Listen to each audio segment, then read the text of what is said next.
భారత మహిళా క్రికెట్ జట్టు 2025 వన్డే ప్రపంచ కప్లో న్యూజిలాండ్పై ఘన విజయం సాధించి సెమీఫైనల్కి అయితే అర్హత సాధించేసింది. భారత్ 53 పరుగుల తేడాతో గెలిచింది. డక్వర్త్ లూయిస్ విధానం ప్రకారం గెలిచింది. సెమీస్కు బర్త్ ఖాయమైంది.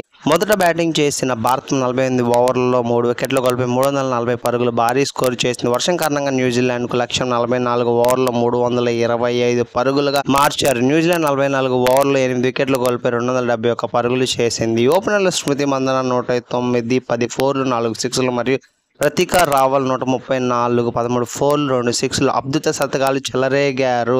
212 పరుగులు భాగస్వామ్యం నెలకొల్పారు. మిడిల్ ఆర్డర్లో జమీమా రోడ్రిగ్స్ 55 బంతుల్లో 76 పరుగులతో రాణించింది. బౌలింగ్లో రేణుకా సింగ్ ఠాకూర్ 2 వికెట్లు, క్రాంతిగౌడ్ 2 వికెట్లు, స్నేహరాల కీలక వికెట్లు తీశారు. విజయంతో భారత్ 4వ సెమీఫైనల్ స్థానం దక్కించుకుంది. ఆస్ట్రేలియా, దక్షిణాఫ్రికా, ఇంగ్లాండ్తో కలిసి సెమీఫైనల్ చేరుకుంది. Subscribe for more videos.